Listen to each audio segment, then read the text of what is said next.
साथियों, आज शब्द संवाद में हम बातचीत करने जा रहे हैं डॉक्टर जगदीश व्योम से। व्योम जी का साहित्यिक परिचय बहुत विस्तृत है। आप केवल साहित्यकार ही नहीं बल्कि एक शिक्षाविद भी हैं। आपकी लेखनी ने नवगीत, हाइकू, कविता, कहानी, बाल कविताएं, शोध आलेख, व्यंग आलेख आदि बहुत लिखे हैं। इसके साथ ही साथ आपने हाइकू कोश का संपादन किया है, आपने कन्नौजी शब्दकोश का संपादन किया है, आपने हाइकू दर्पण पत्रिका का संपादन किया है, बाल प्रतिबिंब पत्रिका का संपादन किया है। इसके साथ ही साथ हिंदी विकिपीडिया पर लंबे समय से आप संपादन कार्य कर रहे हैं। सीबीएसई के पाठ्यक्रम की पुस्तकों में आपकी कविताएं और बाल कहानियां सम्मिलित हैं और आपके जो कार्यक्रम हैं वो स्टैनफोर्ड यूनिवर्सिटी अमेरिका के रेडियो से और लोकसभा चैनल और दिल्ली दूरदर्शन के राष्ट्रीय चैनल से भी प्रसारित होते रहे हैं। साथियों, आप एक कवि के रूप में जाने जाते हैं, या यूँ कहा जाए कि आप एक नवगीतकार के रूप में तो जाने जाते ही हैं, लेकिन इसके साथ ही साथ आप एक बाल साहित्यकार भी हैं। आपका कार्य बाल साहित्य में बहुत उल्लेखनीय है। आपको अनेक सम्मानों एवं पुरस्कारों से सम्मानित किया गया है और आप ड्यूक विश्वविद्यालय अमेरिका के हिंदी छात्रों के लिए कार्यशालाएं भी आयोजित कर चुके हैं। सिंगापुर तथा अमेरिका की साहित्यिक यात्राएं भी आपने की हैं। इंटरनेट पर 100 से अधिक ब्लॉग्स आपके हैं और इसके साथ ही साथ आप सतत इस समय जो कार्यरत हैं वो हैं गृह मंत्रालय भारत सरकार की परियोजना शब्द सिंधु कोश से संबद्ध हैं। तमाम तरह के कार्य करने के साथ साथ आप उप शिक्षा निदेशक दिल्ली सरकार में भी रहे हैं। यह हमारा सौभाग्य है कि आज आप हमारे साथ हैं और आइए देखते हैं उनका साक्षात्कार। नमस्कार साथियों, शब्द संवाद में आपका स्वागत है। आज जिस साहित्यकार से हम आपकी भेंट कराने जा रहे हैं वो केवल एक साहित्यकार ही नहीं है बल्कि शिक्षा के क्षेत्र में भी उन्होंने अभूतपूर्व योगदान दिया है। जी हाँ, जिनका परिचय मैंने आज आरंभ में दिया है वे हमारे साथ हैं और हम हैं नोएडा में, उनके घर में। हमारे साथ हैं डॉक्टर जगदीश व्योम। व्योम जी, आपका बहुत बहुत स्वागत है शब्द संवाद पर। आइए बातचीत शुरू करते हैं डॉक्टर साहब से। डॉक्टर साहब, सबसे पहले तो अपना संक्षिप्त परिचय दीजिए और बताइए कि साहित्य में आपका आगमन किस प्रकार हुआ। नमस्कार सभी को, बहुत बहुत धन्यवाद डॉक्टर लवलेश जी बातचीत करने के लिए। परिचय तो मेरा बस यही है कि मैं, नाम आपने बता ही दिया जी। मैं पहले केंद्रीय विद्यालय संगठन में रहा। अच्छा। और उसके बाद 2007 में मैं संघ लोक सेवा आयोग से दिल्ली प्रशासन में आया। जी। दिल्ली में 5-6 वर्ष तक प्राचार्य रहा। अच्छा। उसके बाद फिर डिप्टी डायरेक्टर के पद से मैं 2020 में मैं रिटायर हुआ। जी। रहने वाला मैं फर्रुखाबाद जिले में जी। कायमगंज तहसील है, वहाँ एक छोटा सा गांव है शंभू नगरा, वहाँ का रहने वाला हूँ। अच्छा। और मध्यवर्गीय परिवार से संघर्षशील जीवन में पढ़ लिख करके बस बड़ा हुआ हूँ। जी। और आजकल नोएडा में रह रहा हूँ। नोएडा में, जी। यही मेरा। अच्छा। डॉक्टर साहब, आपने तो साहित्य की कई विधाओं में लिखा है। जैसा मुझे पता है कि आपने हाइकू में भी लिखा है, नवगीत भी लिखे हैं, आपने बाल साहित्य भी लिखा है। मैं आपसे जानना चाहता हूं कि कौन कौन सी विधाएं हैं साहित्य की जो आपके लेखनी के अंतर्गत आती हैं। जी, देखिए, मुझे लगता है कि एक विधा में लिख करके तृप्ति नहीं होती। मैंने जो अनुभव किया, मैं सबकी बात नहीं कर सकता हूँ। जी। तो मुझे लगता है कि बच्चों के लिए अगर न लिखा जाए जी। तो कुछ बहुत बड़ी कमी रह जाती है। ये मैंने महसूस किया। तो मैंने बच्चों के लिए लिखा, बच्चों के लिए मैंने कहानियां लिखी, कुछ बाल गीत लिखे और 2 उपन्यास लिखे मैंने बच्चों के लिए। एक नन्हा बलिदानी और एक डब्बू की डिबिया, जो कि उड़न तस्तरियों पर निर्भर है। अच्छा। और उसे सीबीएसई ने कई बहुत सारे पब्लिक स्कूल्स में कई वर्ष से 10-12 वर्ष से वो पढ़ाए जा रहे हैं। मुझे इसकी जानकारी तो बाद में हुई। और मेरी लगभग सभी कहानियां कोर्स में लगी हुई हैं, कहीं ना कहीं। तो ये तो बाल साहित्य का ये रहा। गीत नवगीत से मैं शुरू से ही जुड़ा हुआ हूँ। और हाइकू कविता से भी मैं जुड़ा हूँ। हाइकू कोश का मैंने संपादन किया जी बिल्कुल। और हाइकू से जुड़ने, हाइकू चूंकि अतुकांत कविता है, 17 अक्षर की होती है, लेकिन हाइकू का फलक बहुत बड़ा है जी। जब मैं हाइकू जुड़ा तो पहले तो बहुत रुचि नहीं थी, लेकिन मैंने देखा कि शायद कोई ऐसा देश नहीं है जी। मेरी एक पत्रिका निकलती थी हाइकू दर्पण नाम से, अच्छा, जिसके 16 अंक मैंने प्रकाशित किए और अब फिर दोबारा प्रकाशित करने का उसका विचार है। तो उस पत्रिका के माध्यम से बहुत सारे जितने प्रवासी भारतीय हैं विभिन्न देशों में, बहुत सारे लोगों से मेरा उसके माध्यम से परिचय हुआ और अब तो इस समय शायद कोई ऐसा देश नहीं है जहाँ की हाइकू नहीं लिखे जा रहे हैं और मैं बराबर उनके साथ जुड़ा रहता हूँ। गीत नवगीत पर मैं काम कर ही रहा हूँ। मेरा एक अभी पिछले वर्ष मेरा नवगीत संग्रह आया है, इतना भी आसान कहाँ है, वाणी प्रकाशन। अच्छा, अरे वाह। और लोक साहित्य पर मेरा पीएचडी भी है लखनऊ विश्वविद्यालय से और लोक साहित्य पर मेरा काम है, लोक गाथाओं पर मेरी पीएचडी है। उसके अलावा एक पत्रिका प्रबोधिका फतेहगढ़ से निकलती है, उसका भी मैं संपादन सहयोग करता हूँ, संपादन करता हूँ। ये अभी आने वाला लोकगीत अंक है उसका। इसके अलावा विभिन्न लेख आदि लिखता रहता हूँ और एक काम और कि शब्द कोशों पर भी मेरा लोकोक्त मुहावरा कोश मेरा आया था काफी पहले। उसके बाद कन्नौजी शब्दकोश हमारे डॉक्टर राजकुमार सिंह जी के साथ में मेरा आया और उसमें फतेहगढ़ के ही गंगवार साहब हैं, वो भी जुड़े हुए हैं। विशेष रूप से हम लोगों का वो काम है। कन्नौजी का ये पहला शब्दकोश है जी। और आजकल भारत सरकार का जो शब्द सिंधु कोश बन रहा है उसमें हिंदी के लिए मैं काम कर रहा हूँ। अरे सरकार में मुझे जुड़ा हुआ है, वो बड़ा महत्वपूर्ण जी। उसके लिए आपको बहुत बहुत बधाई, बहुत धन्यवाद जी। अच्छा, अब हालांकि थोड़ी थोड़ी बात हम आपकी हर विधा पे करते चलेंगे, तो आपने कहा कि मुख्य रूप से आप नवगीत से जुड़े रहे हैं। एक प्रश्न बड़ा मन में उठता है और ऐसा पाठकों के मन में भी रहता है और हमारे नए लोगों के लिए भी जानकारी के लिए चाहिए होना चाहिए इसका उत्तर आप देंगे तो मुझे लगता है प्रमाणित होगा। एक नवगीत और परंपरागत गीत में क्या अंतर है? देखिए, गीत और नवगीत ये वस्तुतः एक ही है जी।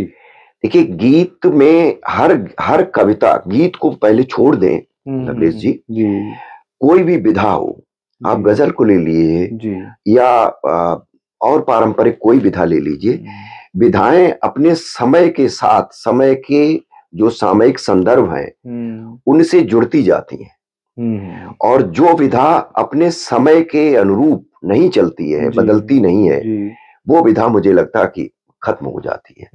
गजल में भी यही है, पारंपरिक गजल, और आज गजल में देखिए कि वो बहुत सारी चीजें आ रही हैं। गीत में भी यही है। गीत देखिए, गीत ही नवगीत है जो उसमें आधुनिक चीजें हैं, समसामयिक संदर्भ हैं, जो संत्रास हैं, जो संवेदनाएं हैं, सामयिक संवेदनाएं हैं, वो जब गीत में मिल जाती है तो वही नवगीत है। हो जाता है। बहुत सारे लोग इस तरह का फतवा पढ़ते हैं कि नहीं, गीत तो बिल्कुल अलग है, नवगीत अलग है। भाई, अगर गीत में ही तो नव उपसर्ग जुड़ा हुआ है, बिल्कुल, तो वो उसका जो नयापन है वही नवगीत है। वो नए ढंग से आप उसके मुहावरों है, नया मुहावरा है, नए शब्द हैं जो प्रचलन में आए हैं, नए ढंग से आप कहें, और उसके जो तुकांत हैं या लय है, तो लय तो गीत में रहेगी ही रहेगी। लय और प्रवाह अगर नहीं है तो वो गीत न गीत हो सकता है, न नवगीत हो सकता है। तो जो नवता गीत में है, आई है, वही नवगीत है। जी।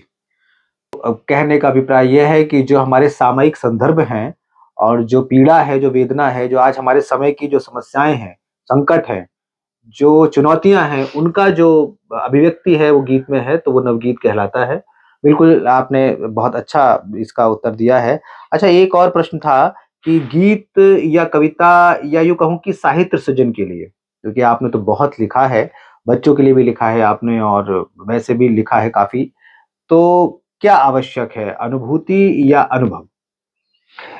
देखिए, लिखने के लिए दोनों की जरूरत है जी, है ना।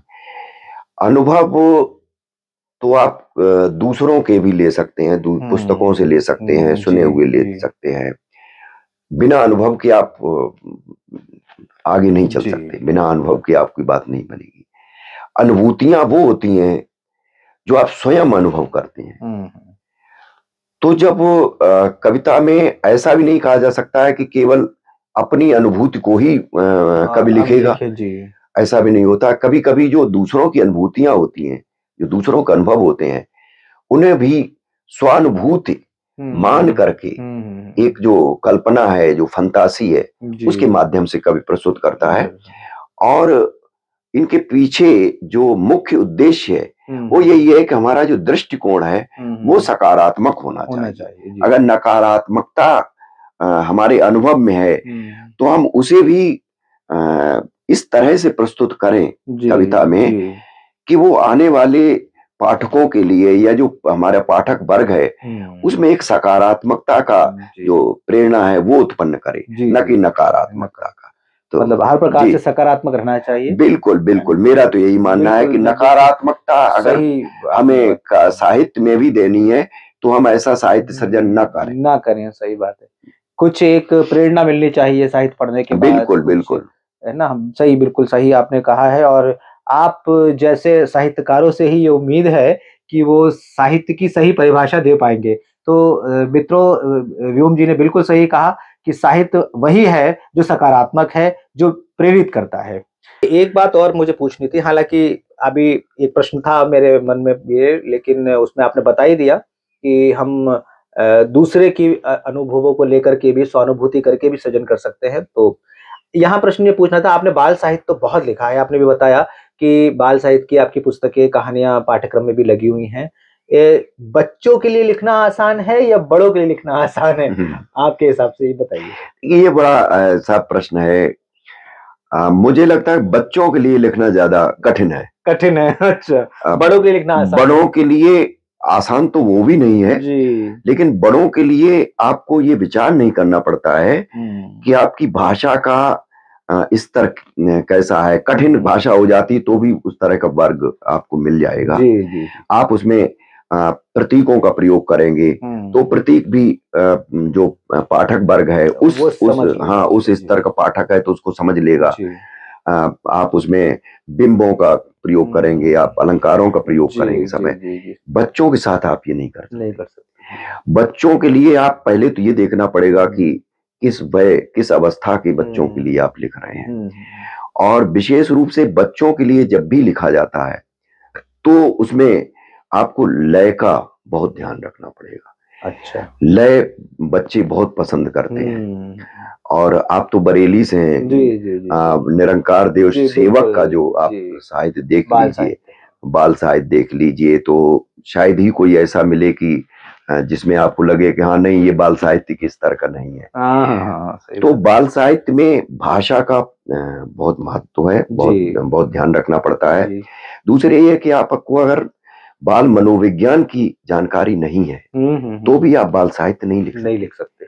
आज हमारे सामने जो बाल साहित्य आ रहा है थोक में, कोई भी उठा करके बाल साहित्य लिख देता है और प्रकाशक अपना बाजार देख करके, व्यापार अपनी देख कर उसको छाप देते हैं। तो तमाम ऐसी आप पुस्तकें देख लीजिए कि जिनमें बाल साहित्य, वो बाल साहित्य वास्तव में नहीं होता है। क्योंकि बाल साहित्य वही लिख सकता है जो बहुत अच्छा साहित्यकार हो। अगर आप बड़े साहित्यकार नहीं है, आपके पास अच्छा अनुभव नहीं है तो आप बच्चों के लिए नहीं लिख सकते जी। और हिंदी में विशेष रूप से हमारे यहाँ ये एक विडंबना ही है कि हमारे जो साहित्यकार बड़े हो जाते हैं उसमें अगर उंगलियों पे लेने वाले नाम छोड़ दें तो बाल साहित्य से बिदकते हैं। उनको लिखता है बाल साहित्य तो बच्चों के लिए क्या लिखना। लेकिन आप और भाषाओं में देखें, अन्य देशों में देखें, कोई ऐसा बड़ा लेखक नहीं है जिसने एक बाल साहित्य नहीं लिखा जी। तो बाल साहित्य जब लिखते हैं तो आप बच्चे की संवेदना के साथ जुड़ जाते हैं और वो नैसर्गिक चीजें जो प्रकृत रूप है वो सामने आता है। तो वो इतना कठिन नहीं है, वो इतना सरल नहीं है, वो कठिन है, लेकिन इतना कठिन भी नहीं है कि आप उसे डर करके लिखें ही। हाँ, बिल्कुल सही आपने कहा। और मुझे लगता है कि बाल साहित्य लिखने से ही हम आने वाली पीढ़ी को किताबों से जोड़ सकते हैं। बिल्कुल, बिल्कुल। है ना? वरना तो आजकल देख ही रहे हैं हम लोग सोशल बिल्कुल, मीडिया और बिल्कुल। स्क्रीन इसमें मैं एक चीज़ और जोड़ दूँ कि जी। कई बार आप जो बाल साहित्य लिखते हैं, अपने मन से उपदेशात्मक चीज़ें लिखने लगते हैं, नैतिक शिक्षा देने लगते हैं। जी, जी, जी। प्रकारांतर से तो देना ठीक है, हुँ। लेकिन जैसे ही बच्चे को लगता है कि उपदेश दिया जा रहा है, वो कटने लग रहा है। आज बच्चा वो चीज़ नहीं देखता, आज जी। बच्चा थोड़ा-सा देखता है जी। और वो लेखक का नाम भी नहीं जानता। जी, जी। उसे कोई लेना-देना नहीं हाँ, कि हाँ। इसका रचनाकार कितना बड़ा है कि छोटा है। जी। उसे कविता अच्छी लगती है, जी। तो पढ़ेगा, जी, बिल्कुल। नहीं अच्छी लगती तो उठा करके अलग रख देगा। देगा, सही बात है। तो इसलिए बच्चों के साहित्य में हुँ। इस तरह का ध्यान रखना बड़ा ज़रूरी है। अच्छा, एक यहाँ पर प्रश्न, जैसे आपने नैतिक मूल्यों की बात बताई, तो यदि साहित्य में, बाल साहित्य में हम कोई नैतिक मूल्यों की बात नहीं करेंगे, या हम कोई जीवन मूल्यों की बात नहीं करेंगे, या उन्हें हम कोई सीख नहीं देंगे, तो फिर उसका उपयोग कैसे कैसे उपयोगी होगा फिर वो? हाँ, नहीं, ये इसका आशय ही नहीं कि सीख न दें, जी। आपको सीख देने का तरीका आना चाहिए। हाँ, हाँ। आप बाल साहित्य को बाल मन पर उतर करके जिस जी। अवस्था के लिए लिख रहे हैं, तो वो बच्चा किन चीज़ों से सीखता है। आप अगर उससे कहें सुबह जल्दी उठो, ये करो, वो करो, तो बच्चा उसको नहीं समझेगा। जी। आप उसको, अब ये आपके ऊपर है कि आप कितनी कुशलता के साथ में ऐसी कोई कविता, ऐसी जी। कोई कहानी, आप अगर बाल कहानी लिख रहे हैं, तो आप पात्रों के माध्यम से कुछ ऐसा रोचक बना करके लिखिए कि उस पात्र से वो काम कराइए। जी। तो बच्चा अपने आप कहता है, अच्छा ये गिलहरी पात्र है और ये ऐसा कर रही तो मैं भी करूँगा। तो आप जी। इस तरह से सिखाइए। जी, नैतिक जी। शिक्षा देना तो बहुत ज़रूरी है, ज़रूरी है, क्योंकि जी, बच्चे जी। तो उसी से सीखेंगे। हाँ, हाँ, बिल्कुल। लेकिन उसको ये आभास नहीं होना चाहिए कि हमें ये सिखाया जा रहा है, हाँ, हाँ, कोई थोपा जा रहा है थोपा हमारे जा रहा ऊपर। है, ये जी, नहीं होना जी। चाहिए। जी, बिल्कुल, आपने बहुत अच्छा जवाब दिया है इस बात का कि बाल साहित्य के सृजन में हमें बच्चे के मन के स्तर पर उतर बिल्कुल, करके उसको जो है आकलन करके, और मुझे लगता है कि जब तक बहुत अच्छा पढ़ नहीं लेंगे और बिल्कुल, बच्चों के बिल्कुल। मन को भी बच्चों के साथ नहीं रह लेंगे, आमतौर पर होता ये है कि बड़े लेखक या जो बहुत ज़्यादा प्रसिद्धि पा लेते हैं, फिर वो जी, जी। बच्चों से दूर करने लगते दूर हैं, नहीं, नहीं होने मुझे लगे। शोर मच रहा है, और उसको डिस्टर्ब मत करो मुझे, इस बिल्कुल, तरीके की मान्यता उनके अंदर बिल्कुल, बिल्कुल, दिमाग आ जाते हैं। लेकिन बिल्कुल, वास्तविकता ये बच्चों के लिए लिखना कठिन है, बिल्कुल। क्योंकि आपको उस लेवल पर उस स्तर को उतरना पड़ता है। आपने अभी शुरुआत में बताया था कि आपने हाइकू पर काफ़ी, और बाकी हम सब लोग जानते हैं कि हाइकू पर आपने बहुत महत्वपूर्ण काम किया है। हाइकू कोश का आपने संपादन किया, कई सारे हाइकू संग्रह भी आपके हैं, हाइकू सृजन में भी हैं। अब जैसे कोई चीज़ आती है उसका अब स्वागत भी होता है और उसको लोग उपेक्षा भी करते हैं, और उसमें 50 तरीके की बातें भी करना शुरू करते हैं। हाइकू को लेकर के भी इस तरीके की कई सारी बातचीत हो रही है। आपसे मैं जानना चाहता हूँ कि वर्तमान समय में ये जो हाइकू जैसी कविता की छोटी विधा है, उसका उस वर्तमान समय में उसकी क्या स्थिति है, और उसका भविष्य आप किस प्रकार से देखते हैं? जी, धन्यवाद। देखिए, हर एक विधा जी। का अपना महत्व होता है। जी। आप जो महसूस करते हैं, आप जो कहना चाहते हैं, जी। उसके लिए आपको ये चयन करना पड़ेगा कि वो किस विधा में ठीक हो लगेगी, जी। किस विधा में आप अपनी बात कह पाएँगे। जी। आप जो बात कहना चाह रहे हैं, जी। उसके लिए कौन-सी विधा आपको सही लगेगी। हुँ। उदाहरण के लिए जो बात आप अ, गज़ल के एक शेर में कह सकते हैं, जी। वो आप गीत में नहीं कह सकते। हुँ, हुँ, हुँ, हुँ। जो बात आप गीत में कह सकते हैं, वो आप एक दोहे में नहीं कह सकते। हुँ। तो ये आपको निश्चय करना है कि आप क्या करेंगे। आप उदाहरण दे सकते हैं कि गोस्वामी तुलसीदास जी ने हुँ। तमाम सारे छंद लिखे। जी, जी, जी। उन्होंने अ, अब बोलियों का भी यही, भाषा का भी यही है। जी।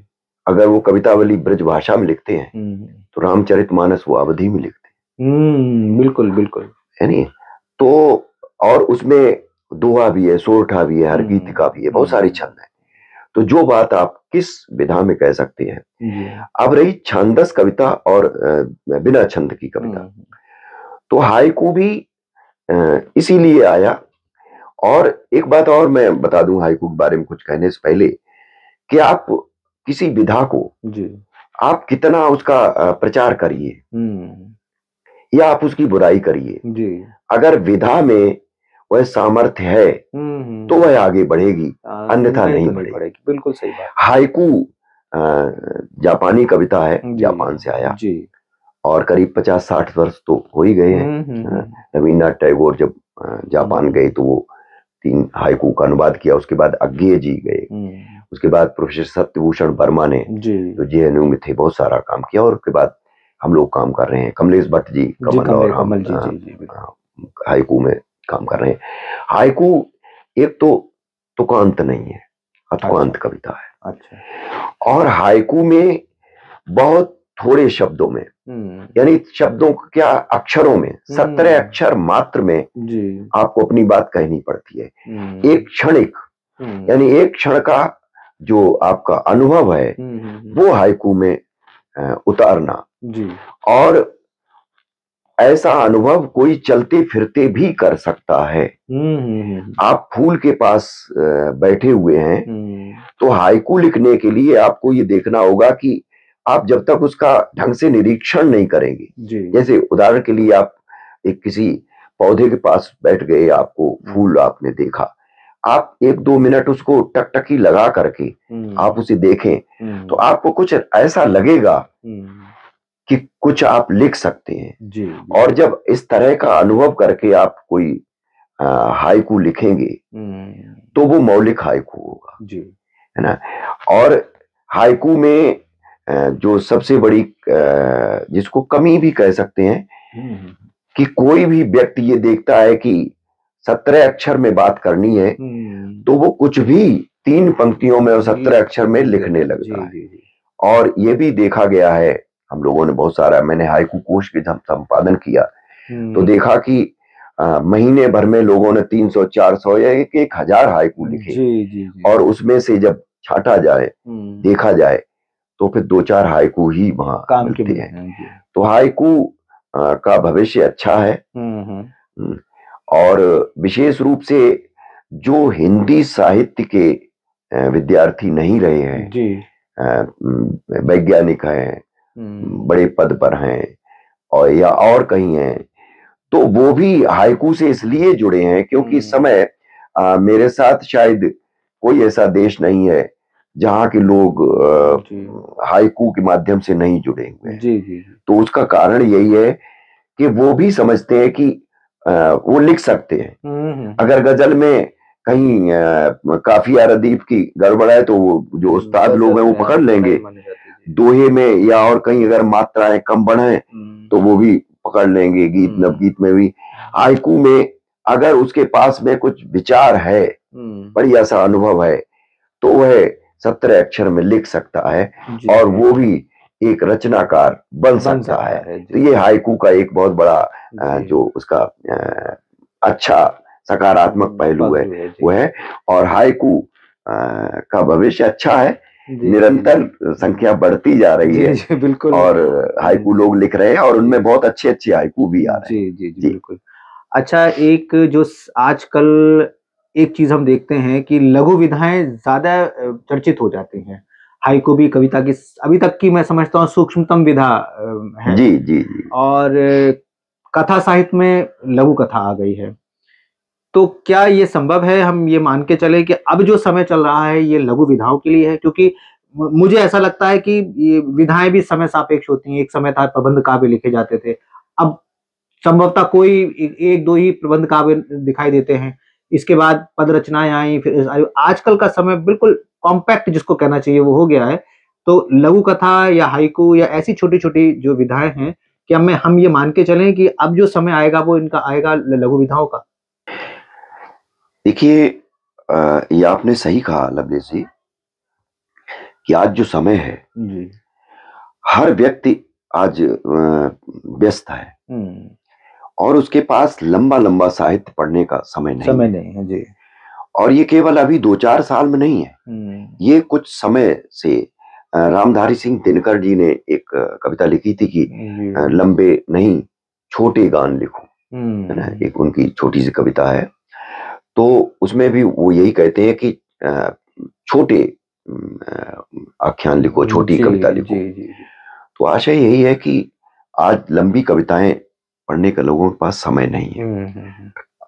और ऐसा भी नहीं है कि लंबी कविताएं बिल्कुल नहीं लिखी जा रही हैं, लंबी कविताएं भी लिखी जा रही हैं, लेकिन अधिकतर जो कहानियां हैं या जो गद्य की विधाएं हैं, गद्येतर विधाएं हैं, उनमें भी चाहे काव्य हो या गद्य हो, उनमें लघु विधाओं का ज्यादा बोलबाला है, समझ ज्यादा है। जी हाँ, आपने लघु कथा की बात कही जी, तो लघु कथा बड़ी अच्छी तरह से उभर करके आई थी, लेकिन लघु कथा के नाम पर कोई कुछ भी लिख देता है और उसको यानी छोटा सा कुछ लिख दिया, एक चुटकुला लिख दिया या कुछ ऐसा लिख दिया, तो सारी की सारी वो लघु कथाएं नहीं बन जाती। जैसे हाइकू में कुछ भी 17 अक्षर में लिख करके हाइकू नहीं बन जाता, ऐसे ही लघु कथा भी नहीं बन जाती।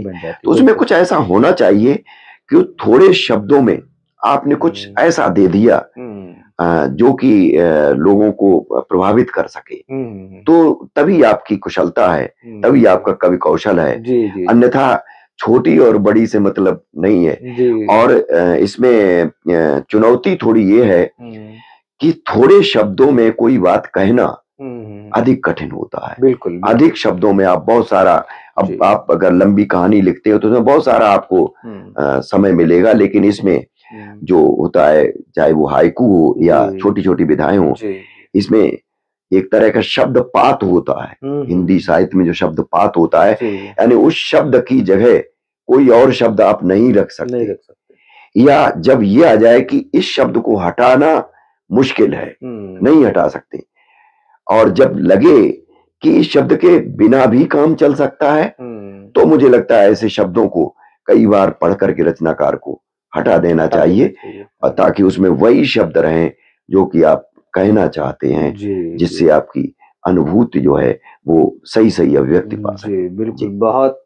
महत्वपूर्ण बात व्योम जी ने कही है कि हर एक लेखक को, हर एक रचनाकार को शब्दों पर बहुत ध्यान देना चाहिए, कौन सा शब्द प्रयोग कर रहे हैं। शब्द बलात् तो नहीं हम उसमें डाल रहे हैं, या हम उनको हटा करके हमारा अर्थ का अनर्थ तो नहीं हो रहा है। ये बहुत अच्छी बात आपने व्योम जी बताई है। एक बात यहाँ पर मैं और पूछना चाह रहा था कि आजकल का जो समय है, कविता में तो अतुकांत और लयहीन कविता का समय आ गया है, और यदि लय नहीं है तो फिर कविता कैसी? यहाँ चूंकि आपने नवगीत लिखे हैं, आप गीत से जुड़े हुए हैं, तो मैं ये पूछना चाहता हूँ कि क्या छंद मुक्त कविता को हम कविता कहें या लयहीन कविता को हम कविता कहें? और दूसरी बात इसके साथ ही जोड़ना चाहता हूँ कि नवगीत में लय किस प्रकार से तय होती है? क्या मात्रा गणना होती है या उसके अक्षर गणना होती है? ये हमारे दर्शकों को बताइए। देखिए, छंद अनुशासन है जी कविता का, वाह, और केवल कविता का ही नहीं जी, गद्य का भी है। और ये भी कहा जाता है कि जो अच्छा गद्य नहीं लिख सकता वो अच्छी कविता भी नहीं लिख सकता जी। गद्यम कविनाम निक्सम वदंती जी। तो लय तो हमारे जीवन में जुड़ी हुई है जी, है ना। छंद यानी अनुशासन हमारे जीवन में है, और कविता तो अनुशासन से बंधी हुई है जी। रही बात मुक्त छंद और छंद मुक्त की, ये निराला जी के समय से ये जो दो शब्द हैं, इनका बाद में बहुत दुरुपयोग बहुत हुआ।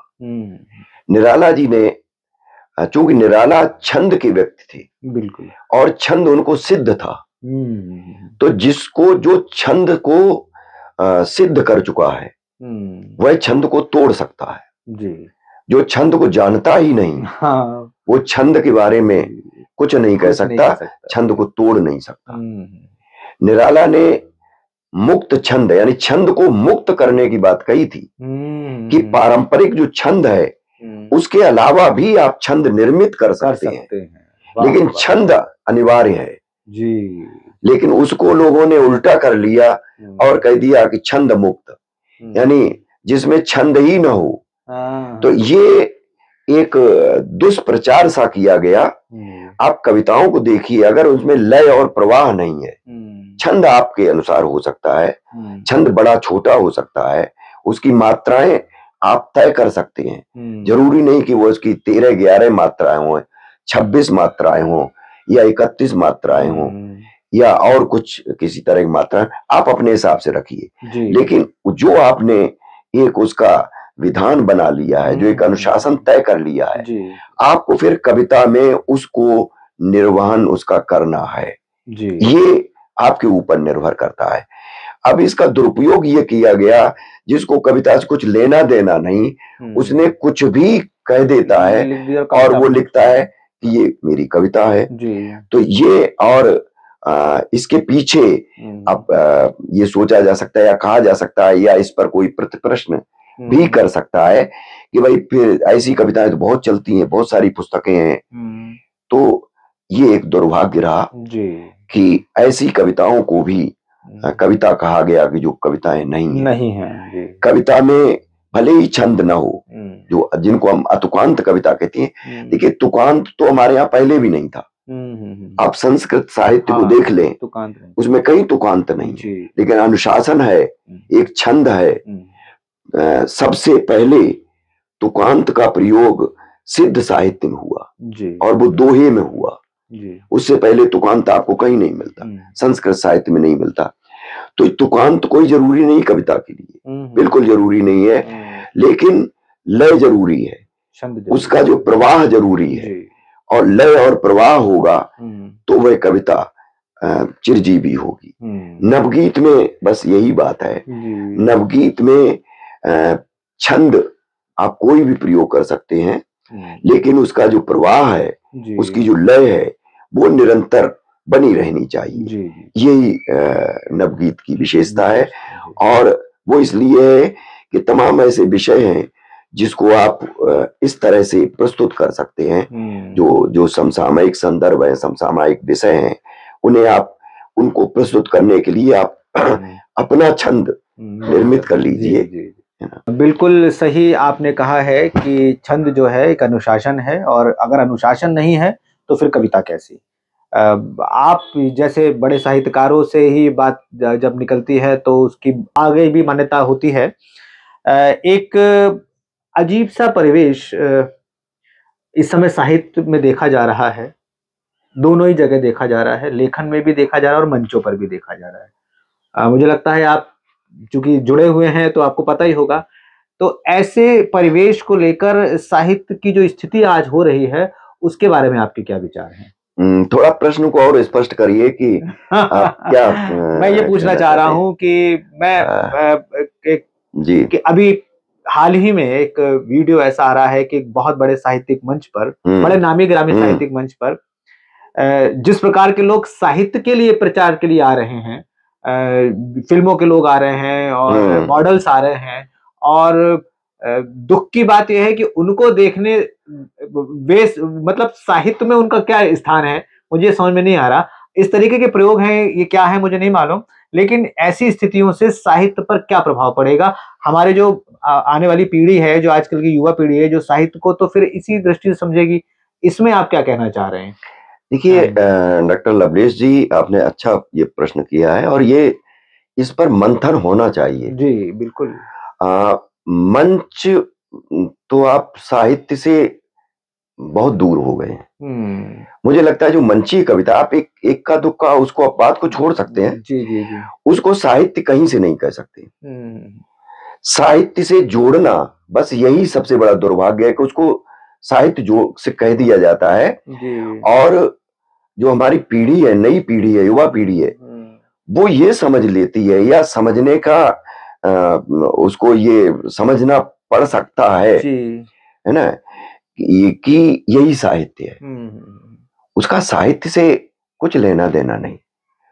ऐसा नहीं है कि जो हास्य की विधाएं हैं वो पहले नहीं थी जी, लेकिन पहले इनमें साहित्य के बीच बीच में मनोरंजन के लिए इनका प्रयोग किया जाता था। अब मनोरंजन को ही पूरा का पूरा ये कह दिया कि लोगों को हंसाना ही साहित्य है, तो ये तो नहीं हो सकता। साहित्य बहुत बड़ी चीज है, विधा कोई भी हो, उसका एक ही उद्देश्य है कि इस अच्छी दुनिया को, अच्छे मनुष्य को और अच्छा बना सके, है ना।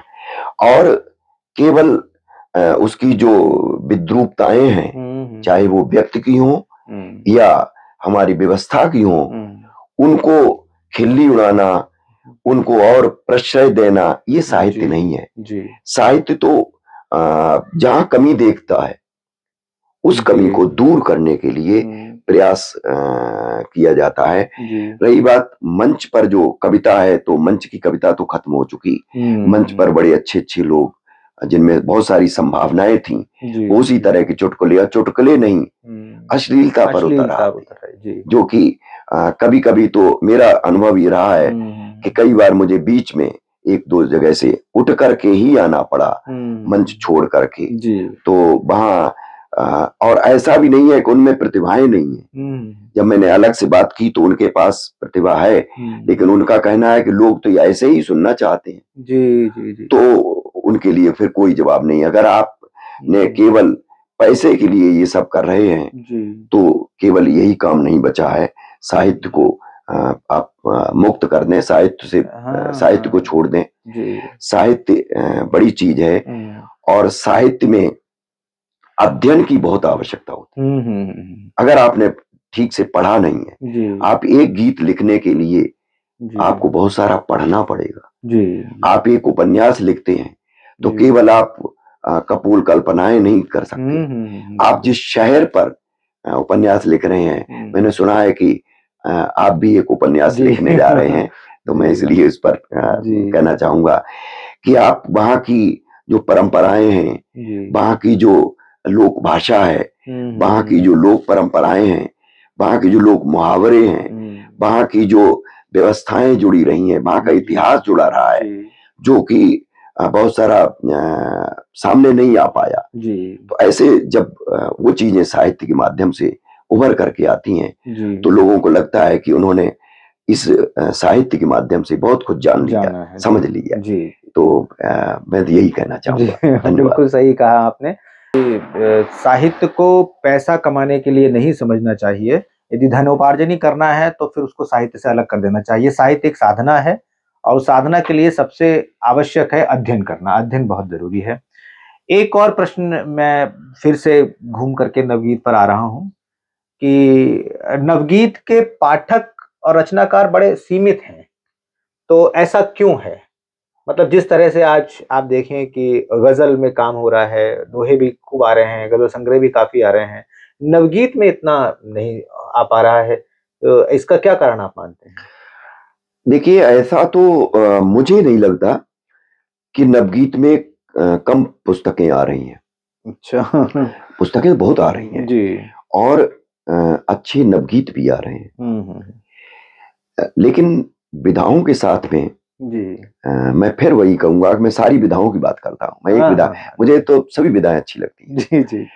तो विधाओं में जो कविताएं आ रही हैं, जो लिखा जा रहा है जी, वो मुझे लगता है बहुत सारा दोहराव बहुत हो रहा है। आप गजल को देखें, गजल में भी बहुत सारा दोहराव हो रहा है।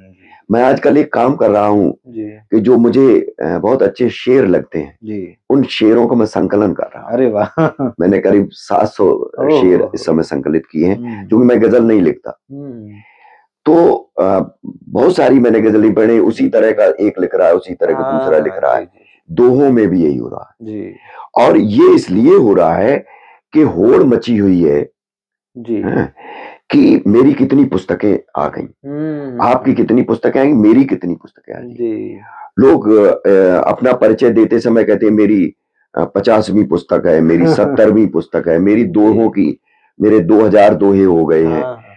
तो जब तक ये मात्रा गणना रचनाकार के साथ जुड़ा रहेगा, अरे रचना में आपको किसी को दिखाना थोड़ी है। बिल्कुल बिल्कुल। और रचना ऐसा भी नहीं होता कि आज मैंने तय कर लिया कि मुझे आज 10 दोहे लिखने ही लिखने हैं, आज मुझे 2 गीत लिखने हैं, आज मैं 5 गजल 4 गजल लिख के ही सोऊंगा। तो मुझे लगता है उसमें वो सारी चीजें होंगी ही होंगी। ये हमेशा से रहा है जी।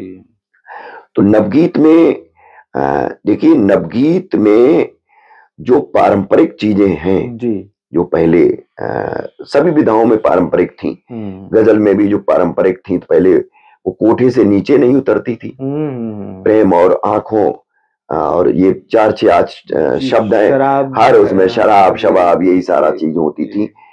और आज गजल बहुत सारी चीजों जब बाहर निकल के आई, विशेष रूप से हिंदी शैली की जो गजल है ना, उनमें बहुत सारी चीजें वो आई, तो आज गजल ज्यादा विस्तार पा रही है। जी बिल्कुल। नवगीत में भी यही है, नवगीत लिखना आज कठिन है जी, और आज ही नहीं कठिन है, वैसे भी कठिन है जी। क्योंकि नवगीत में आप जो एक मुखड़ा लिखते हैं, एक शुरुआत करते हैं जी, फिर आपको वहां से पूरे गीत में उसका निर्वहन करना होता है। आज तमाम ऐसे लोग भी नवगीत लिख रहे हैं जो वास्तव में न गीत समझते हैं न नवगीत समझते हैं। जी जी।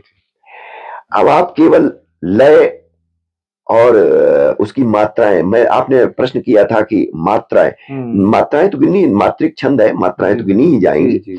और मात्रा आप न गिने, लय को अगर आप साध लें, मात्रा अपने आप सही हो जाएगी जी। तमाम ऐसे लोग हैं जो कि शब्दों को ढूंढ करके, शब्दकोश से लाला करके उसमें ठूंसते हैं जी बिल्कुल। शब्द के साथ केवल अर्थ नहीं चलता, शब्द के साथ पूरी संस्कृति चलती है। वाह वाह वाह, क्या बात। शब्द के साथ पूरा लाव लश्कर चलता है, और जब तक आप शब्द की उस आत्मा को नहीं पहचानेंगे जी, आप न गीत लिख सकते हैं, न आप दोहा लिख सकते हैं, न गजल लिख सकते हैं। बिल्कुल सही बात। और मैंने भी ऐसे कई, आपने नवगीत की तो नवगीत को ही माध्यम करके बात कहूंगा कि जो तुक मिलाने के लिए कोई शब्द प्रयोग कर देते हैं, अर्थ उसका कहाँ जा रहा जी, उसका प्रतीक कहाँ पर खुल रहा है, उसका बिंब बन रहा है कि नहीं बन रहा, आपको इससे कोई मतलब नहीं है, कोई विचार नहीं है, आपने उसका तुक मिला दिया। तो तुक मिलाना न गीत होता है, न नवगीत होता है, न कविता होती है।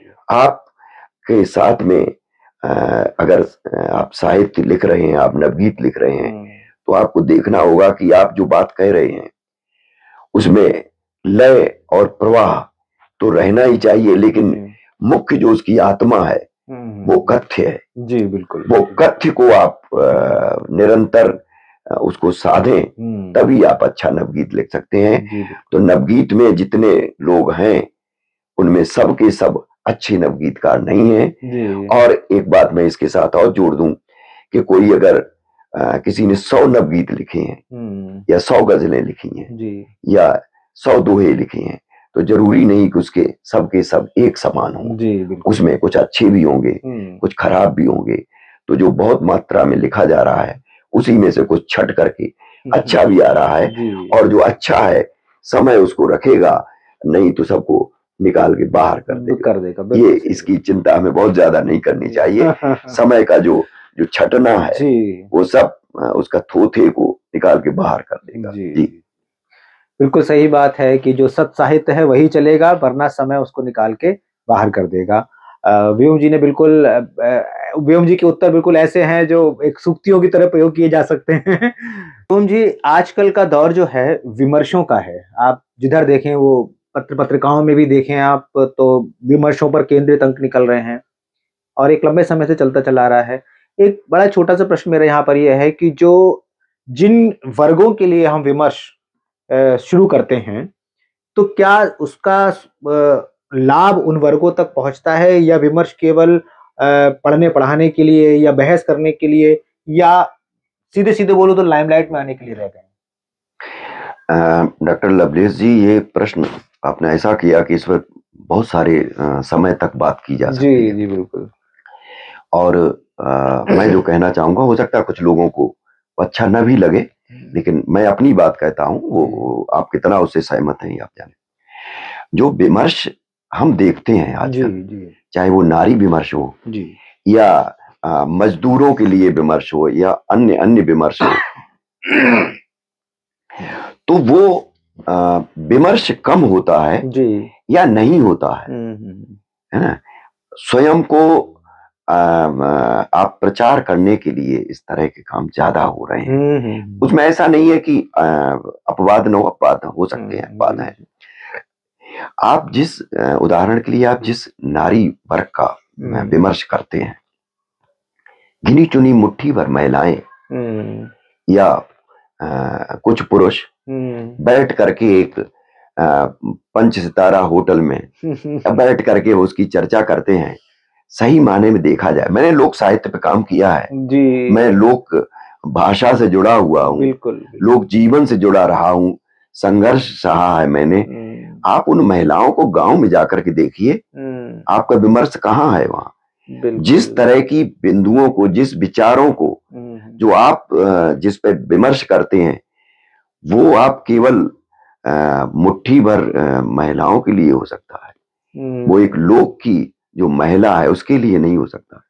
आप लोक गीतों को उठा करके देख लीजिए, है ना, तो जो नारी कब से उसको प्रताड़ित रही है और उसको बोलने का कभी अवसर नहीं मिला जी। आप यहाँ चिल्ला देते हैं कि ये कर लीजिए, वो कर लीजिए, परेड निकाल लीजिए, झंडा उठाकर चल दीजिए तो वो वहां अभी तक नहीं पहुंचा है। और आप उन स्त्रियों को देखें जो अभी भी उसी स्थिति में है जी। मजदूरों के लिए आप देखें, जो मजदूरों के वर्ग से जो नेता निकल आता है, जो विमर्श में बैठता है, विमर्श जिसके लिए होता है, वो वास्तव में मजदूर वर्ग से निकल करके बाहर निकल आता है। हरिशंकर परसाई की एक गद्य है कि भेड़ जब भेड़िया बन जाता है तो वो सबसे पहले अपने कुनबे को ही खाना शुरू करता है। यानी जो मजदूर जब बड़ा आदमी बन जाता है तो मजदूर के सबसे पहले शोषण वही करता है, मजदूरों का। तो मजदूर तो आज भी वही स्थिति है। प्रेमचंद या गोरकी ने जिन मजदूरों का वर्णन किया जी, क्या आपको वो आप नहीं मिलेंगे? वो मिलेंगे। आज भी गांव में शोषण है। हाँ, स्थिति थोड़ी बदली है जी, स्थितियां थोड़ी सी बदली हैं, वो समय के अनुसार बदली हैं, लेकिन जिस तरह के विमर्श होते हैं, विमर्श होने चाहिए, ऐसा नहीं कि विमर्श नहीं होने चाहिए जी, जी। लेकिन विमर्श तब होना चाहिए कि एक टीम बने, अगर ऐसा कर सकते हैं जी, और वो चाहे अगर महिलाओं की टीम हो, उसमें कुछ पुरुष हों, और वो जाकर के ठेठ गांव में कि उन वहां रह करके देखें, उस जीवन में 10-15 दिन रहें और उसको बिना किसी भेदभाव के उन जो कठिनाइयों को देख करके आए, उन पर विमर्श करें और उसके साधन संसाधन भी जुटाने का प्रयास करें। इसी तरह से जो वंचित वर्ग है या मजदूर वर्ग है, केवल नारेबाजी से काम नहीं चलेगा, केवल थोथे विमर्शों से काम नहीं चलेगा। विमर्शों पर पत्रिकाएं जो केवल अंक निकाल करके, विशेषांक निकाल करके अपना समझ लेती हैं, हमने अपना कर्तव्य पूरा कर दिया, उससे काम नहीं चलेगा। आपको जाना पड़ेगा, आपको उस भूमि पर उतरना पड़ेगा, आपको लोक साहित्य की, लोक जीवन में आपको घुलना मिलना पड़ेगा, तब आप विमर्श करने की स्थिति में होंगे। मुझे लगता है कि अगर ऐसा हो सके तो कुछ हम दे सकेंगे। जी बिल्कुल, बिल्कुल सही बात है कि हम जिस विमर्श को लेकर चलें उसके साथ घुलना मिलना पड़ेगा, जिसको कहना चाहिए कि फील्ड वर्क करना पड़ेगा। बिल्कुल, बहुत बड़े स्तर पर। आपने तो लोक साहित्य में काम किया ही है। तुम जी, आजकल एक साहित्य में एक और शब्द सुनने में आ रहा है, प्रवासी साहित्य। क्योंकि आप तो विदेशों में भी रहे हैं, वहां का जीवन भी देखा है आपने, भारत में तो खैर आप हैं ही, भारत को भी देखा है। तो इस प्रवासी साहित्य के विषय में मैं कुछ चाहता हूं कि इस पर आप प्रकाश डालिए। इसकी स्थिति क्या है, इसका भविष्य क्या है, या ये भी एक विमर्श की तरह उठा है और एक पानी के बुलबुले की तरह है? आपका क्या मानना है? देखिए, मैं बहुत सारे देशों में तो नहीं रहा, बहुत सारे देशों के जो प्रवासी हमारे भारतीय हैं, जो विशेष रूप से हिंदी से जुड़े हुए हैं, वो लगभग हम उनसे परिचित हैं। जी। मेरी बातचीत होती रही थी और लंबे समय से हम लोग उनके साथ जुड़े हुए हैं। मैं सिंगापुर में गया हूँ, सिंगापुर में देखा है। अमेरिका में 2 बार गया हूँ और लंबे समय तक वहां रहा जी। तो मैं वहां की स्थिति के माध्यम से लगभग वही स्थिति दूसरे देशों की भी है। देखिए, प्रवासी जो भारतीय हमारे यहाँ से गए हैं, चाहे वो फिजी में गए हों या मॉरिशस में गए हों, रूस में गए हों, या लंदन ब्रिटेन में गए हों, या और अन्य देशों में गए हों, जापान में गए हों, तो वो वर्ग है जो कि बहुत बुद्धिजीवी वर्ग रहा है। आप उस समय छोड़ दीजिए जब गिरमिटिया के यानी एग्रीमेंट के तहत जो लोग गए थे वो तो मजदूर बना करके उनको अंग्रेज ले गए थे, लेकिन अब जो जा रहे हैं या 50-100 साल से जो गए हैं वो काफी बुद्धिजीवी वर्ग है। उनके साथ में जैसे टेक्नोलॉजी का कोई छात्र जाता है, कोई व्यक्ति जाता है, तो उसका जो परिवार जाता है, उसकी जो पत्नी होती है या बाद में बच्चे जो जाते हैं, तो विशेष रूप से प्रवासी साहित्य से उनका ज्यादा गहरा संबंध है। और वो भी पढ़े लिखे होते हैं। जी। भारत भी उन्होंने देखा होता, किसी ने कम किसी ने ज्यादा, तो वहां पहुंचते हैं तो उनके पास काफी समय होता है। जी। मैंने ये अमेरिका में विशेष रूप से देखा है, न्यूयॉर्क में भी और इधर सैन फ्रांसिस्को में भी, और बहुत सारे लोगों से मैं मिला हूँ। कुछ मैंने विश्वविद्यालयों की, जैसे ड्यूक है, प्रिंसटन है, स्टैनफोर्ड है, तो वहां मैंने कुछ कार्यशालाएं भी बच्चों के साथ में, कुछ साहित्यिक मित्रों के साथ में कई कार्यशालाएं भी की हैं। तो वहां जो प्रवासी लोग हैं, प्रवासी साहित्यकार हैं, वो अच्छा लिख रहे हैं। अच्छा। लेकिन आप ये कहें कि भारत में जो अच्छे साहित्यकार हैं, आप उस साहित्य से जब उनकी तुलना करेंगे तो वो मुझे लगता है कि बेमानी होगा। जी बिल्कुल। ऐसा नहीं है कि प्रवासी साहित्य में कुछ बहुत स्तरीय नहीं, बहुत स्तरीय है, जैसा कि साहित्य भारत में भी आपको गिने चुना मिलेगा। लेकिन जो अधिकांश साहित्य है वो वहां की जो प्रवासी हमारे जो नए रचनाकार हैं, उनमें वो चीजें आपको नहीं देखने की अपेक्षा रखनी चाहिए। जी, जी। प्रवासी साहित्य लिखा तो बहुत जा रहा है जी, और प्रकाशित भी खूब हो रहा है जी जी जी, लेकिन उसमें मुझे लगता है, और अच्छा भी है, ये होना चाहिए, लेकिन मुझे लगता है, जहां तक मेरी बातचीत होती रहती है, कि जो प्रवासी साहित्य में अगर जो वहां के रचनाकार हैं, वो वहां के अनुभवों को अपने साहित्य में अगर लाएं, ऐसा हो भी रहा है, क्योंकि भारत का जो अनुभव है वो उनके पास है बिल्कुल।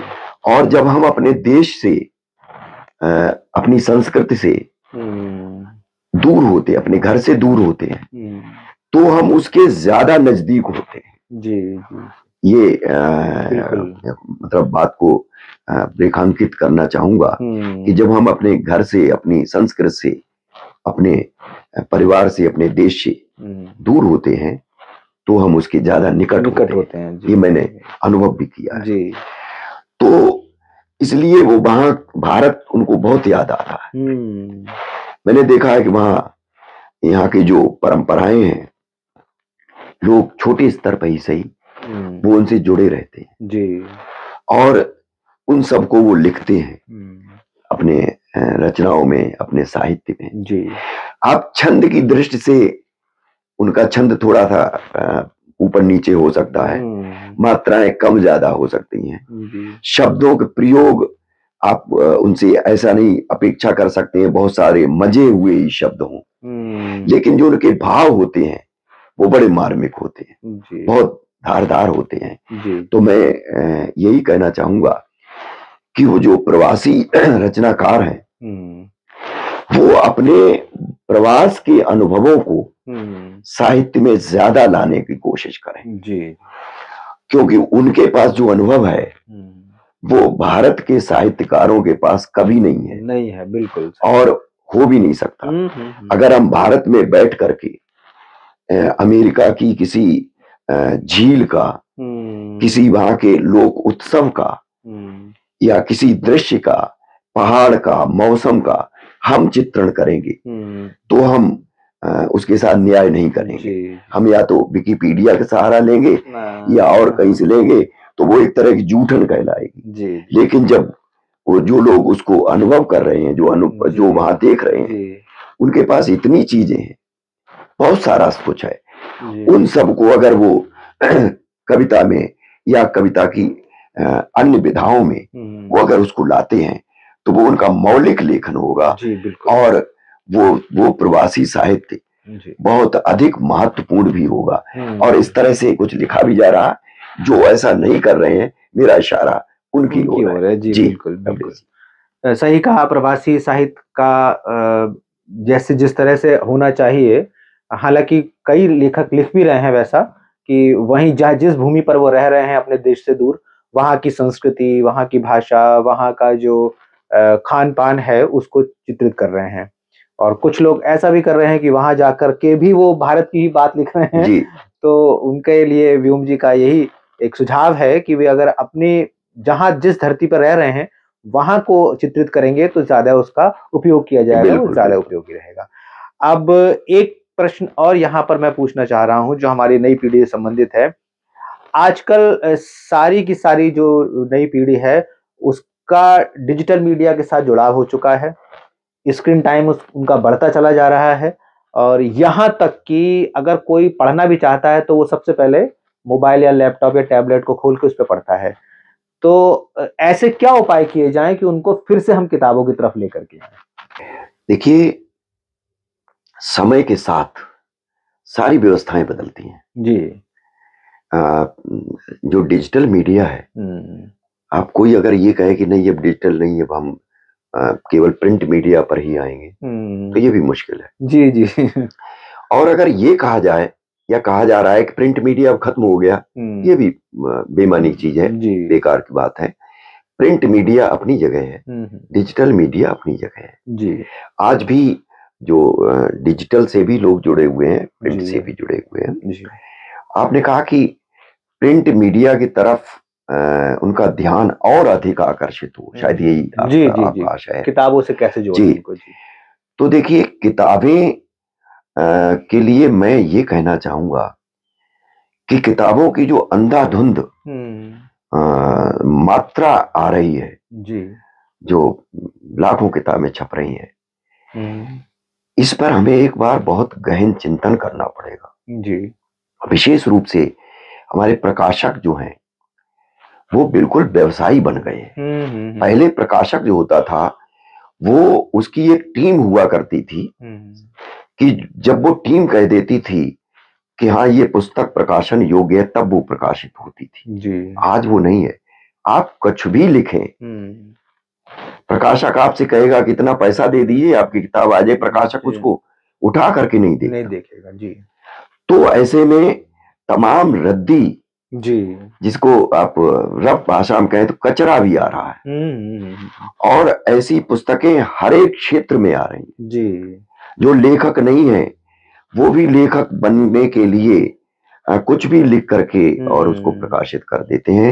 ये हर एक विधा में है। और ये भी एक कारण रहा है कि हमारा जो हिंदी का पाठक है जी, वो बिदक गया है। वो उठाता है कोई भी पुस्तक और जब उसे लगता है कि इसमें तो कुछ भी नहीं है, प्रूफ की आपको इतनी गलतियां मिलेंगी। बिल्कुल है। तमाम ऐसे प्रकाशक हैं और इसमें अच्छी प्रकाशक भी है जिनमें कोई प्रूफ की गलती नहीं मिलेगी। जो कथ्य है उसका भी एक स्तर होगा। तो मुझे लगता है कि इस पर प्रकाशक बहुत अधिक ध्यान दें, क्योंकि लेखक तो मानने से रहा। जो नया लेखक है वो तो रातों रात लिखता है, फिर उसकी इच्छा होती है जल्दी से उसको छपा दिया जाए। और उसकी प्रशंसा करने वाले बहुत सारे लोग ऐसे होते हैं जो कि पीठ थपथपा देते हैं और फिर वो उसको ये उसके कानों में ये घोल देते हैं कि तुम सबसे बड़े साहित्यकार। सही बात है। और यही उसको मार डालता है। जी। आगे जी ने एक जगह लिखा है कि हमारे बहुत सारे नए रचनाकारों की, भाव उनका यही है, शब्द अलग हैं, कि बहुत सारे नए रचनाकार की जो प्रतिभा होती है वो कुंद हो जाती है। इसलिए कुंद हो जाती है कि उनके जो अधकचरे लेखन को उनके जो तथाकथित मित्र हैं, प्रशंसक हैं, वो इतनी प्रशंसा कर देते हैं कि उसको लगता है कि मैं तो बड़ा लेखक हो गया। और जैसे ही वो समझता है मैं बड़ा लेखक हो गया, वैसे ही उसका वहां पर समापन हो जाता है। वो लेखक बन भी नहीं पाता और फिर उसको भ्रम रहता है, फिर वो पुस्तकों की संख्या देखता है, अगर उसके पास में अच्छा पद है, ऊंचे पद का अधिकारी है या पैसा है, तो पुस्तकों की संख्या की कमी नहीं रहती। प्रकाशक उसके आगे पीछे घूमते हैं, कहते भैया पुस्तक दो, और वो अपना व्यवसाय की दृष्टि से उसको छापते हैं। तो पुस्तकों के क्षेत्र में इस पर भी ध्यान देना होगा। और अगर अच्छी पुस्तकें आएंगी तो आज भी पुस्तकें लोग पढ़ते हैं। अभी विश्व पुस्तक मेला लगा हुआ है, हम लोग भी आज आपने भी आज घूमा है, तो आप देखिए कितनी पुस्तकें बिकती हैं। अच्छी पुस्तकें आज भी बिक रही हैं, कल भी बिकेंगी, लोग खूब खरीद रहे हैं। और अगर ऐसा नहीं होता, मैं अपनी बात इसके बाद समाप्त करता हूं एक दो शब्दों में, कि अगर नहीं होता, आप देखिए कि एक छोटा सा प्रकाशक बड़ी सी गाड़ी, बड़ा सा बंगला एनसीआर में लेकर के बना के रहता है आपकी पुस्तकों के माध्यम से। अगर पुस्तकें ये नहीं बिक रही होती तो, और जो लोग खरीदते हैं तो पढ़ने के लिए ही खरीदते हैं, तो पुस्तकें पढ़ी भी जा रही हैं और बिक भी रही हैं। लेकिन ये हमें देखना पड़ेगा, लेखकों को भी, प्रकाशकों को भी, कि उनका एक स्तर है वो हो। और अगर कोई ऐसी एक प्रकाशक बंधु अगर कुछ ऐसे लोगों को रख सकें जो उनके उन्हें सलाह दे सकें कि ये पुस्तक छपनी चाहिए, ये नहीं छपनी चाहिए, तो शायद इसमें कुछ सफलता मिल सकती है। जी, व्योम जी ने बिल्कुल सही कहा कि प्रकाशकों को भी ध्यान देना होगा कि क्या छाप रहे हैं वो, और यदि पुस्तक अच्छी है, उसका कथ्य अच्छा है, तो निश्चित रूप से वो बिकेगी और वो चर्चित और लोकप्रिय भी होगी। अब समय हमारा समाप्ति की ओर है, और एक अंतिम प्रश्न, चूंकि अभी आपने नए लेखकों की और सबकी बात की, तो जो प्रश्न है वो अंतिम मेरा ये है कि आप नए लेखकों को क्या सीख देना चाहेंगे कि साहित्य में आते आते किन बातों का ध्यान रखना चाहिए और किस प्रकार से साहित्य में आना चाहिए? जी लवलेश जी, आपने ये प्रश्न थोड़ा सा उलझाव वाला किया है।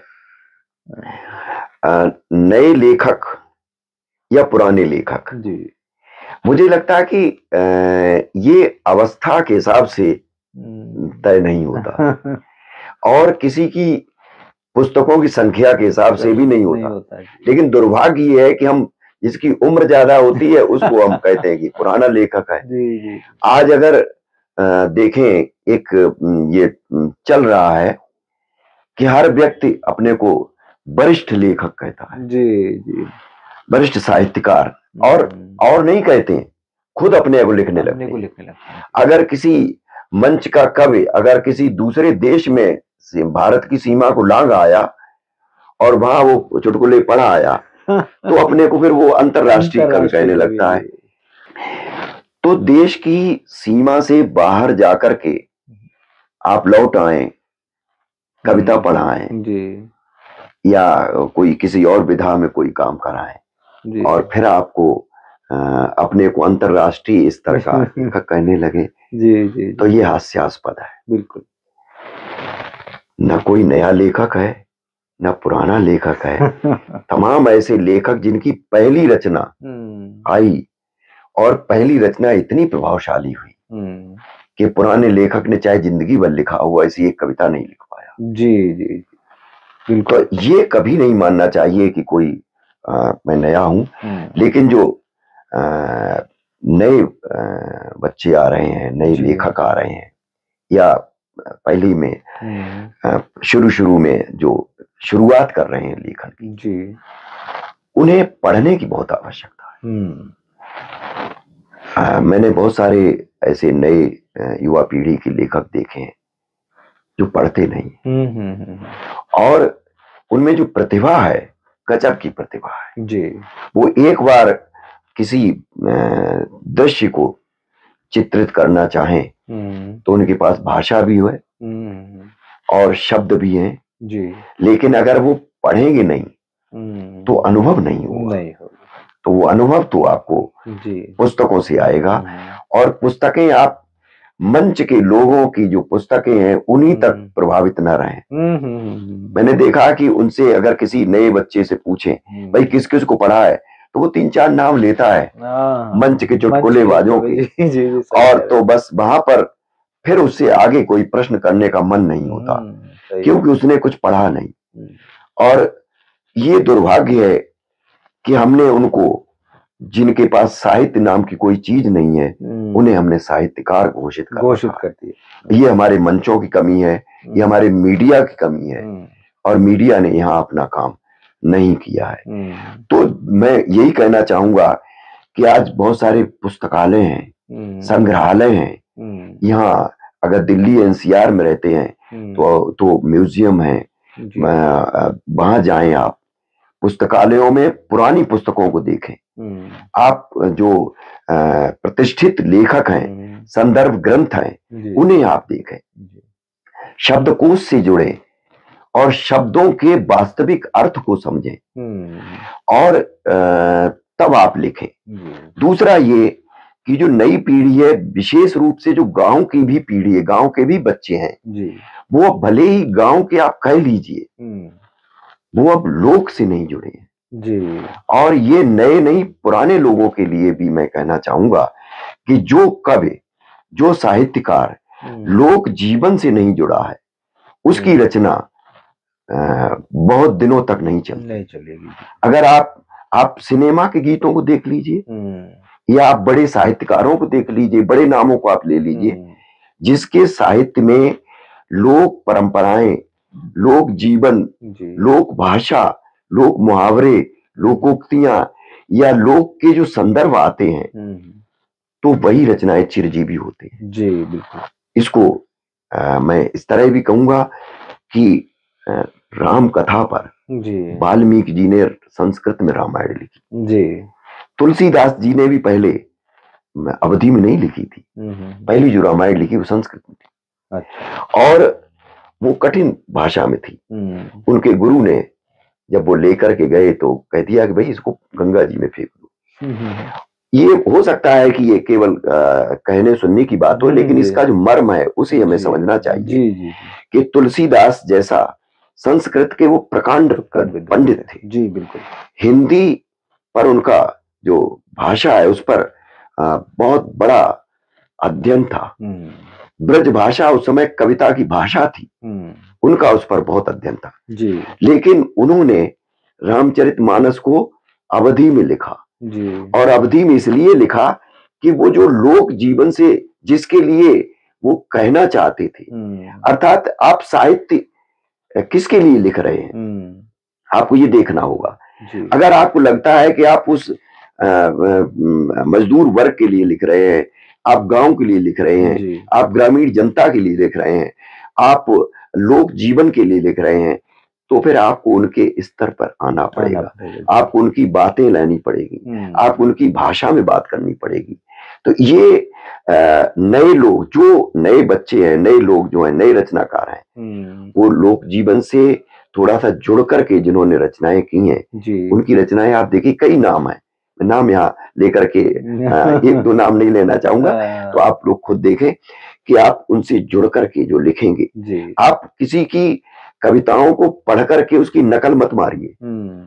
आपके मन में जो आया है, आपने जो देखा है, आप ठेठ उसमें लिखिए।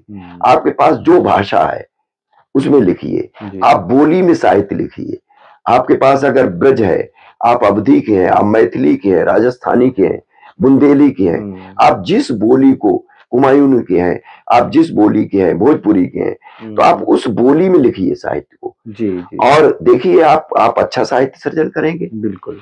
और जिस विधा आपको अच्छी लगती है, आप ये मत देखिए कि गजल वाले आज ज्यादा आगे आ रहे हैं तो हम भी गजल लिखने लगे जी। ये गीत वाले ज्यादा बढ़िया है तो हम गीत लिखे। आपको जो विधा अच्छी लगे, आप जिस विधा को साध सकते हो और अपने स्तर का लिखिए, अपनी अवस्था का लिखिए, अपने जो आपने अनुभव किए है उसके अनुसार लिखिए, तो निश्चित रूप से आप अच्छा साहित्य लिख सकेंगे। और यही मैं कहना चाहूंगा नई पीढ़ी के लिए। बिल्कुल, आपने अच्छी बात बताई हैं। और साथ ही साथ व्योम जी ने ये भी कहा है कि सबसे जरूरी चीज जो है वो अध्ययन है, वो पढ़ना है, और पढ़ना बहुत जरूरी है। इसलिए सबसे पहले अध्ययन करें और अच्छे साहित्य का अध्ययन करें। मंचीय साहित्यकारों को, मंचीय कवियों को साहित्यकार मान करके उनकी किताबें ना पढ़ें, बल्कि जो एक साहित्य में जिनका स्थान है, हमारे पुराने लेखक हैं उनको पढ़ें। तो एक मैं समझता हूँ कि समय की सीमा हमारी है, वरना अभी तो आपसे बहुत कुछ सीखना और जानना बाकी था। लेकिन समय एक निश्चित समय के अंतर्गत ही हम अभी बातचीत कर सकते हैं। अब मैं चलते-चलते आपसे निवेदन करूँगा कि अपना एक नवगीत आप हमें ज़रूर सुनाएँ। नवगीत या गीत या कोई भी रचना जो आपको अच्छी लगे, वो हमारे दर्शकों को ज़रूर सुनाएँ। जी, मैं एक नवगीत अपना प्रस्तुत कर रहा हूँ। इसका शीर्षक है सिसक रही हिरनी। ये पूरे नवगीत में आपको प्रतीक मिलेंगे और सहज प्रतीक हैं, खुल जाएंगे। ये जो व्यवस्था है उससे संबंधित प्रतीक हैं, तो ये सब खुलेंगे, आप देखें। सीधे सीधे नवगीत पढ़ रहा हूं कि राजा मूछ मरोड़ रहा है, सिसक रही हिरनी। राजा मूछ मरोड़ रहा है, सिसक रही हिरनी। बड़े बड़े सींगों वाला मृग राजा ने मारा, किसकी यहां मजाल, कहीं राजा को हत्यारा। मुर्दानी छाई जंगल में, सब चुपचाप खड़े, सोच रहे सब यही कि आखिर आगे कौन बढ़े। घूम रहा आक्रोश वृत्त में, घूम रहा आक्रोश वृत्त में, ज्यों घूमे घिरनी, सिसक रही हिरनी, सिसक रही हिरनी।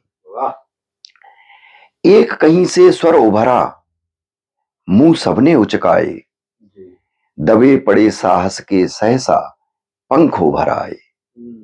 मन ही मन संकल्प हो गए आगे बढ़ने के, जंगल के अत्याचारी से जमकर लड़ने के। पल में बदली हवा, पल में बदली हवा, मुट्ठियां सबकी दिखी तनी, सिसक रही हिरनी। राजा मूछ मरोड़ रहा है, सिसक रही हिरनी। और इसका अंतिम है कि रानी तू कह दे राजा से, प्रजा जान गई।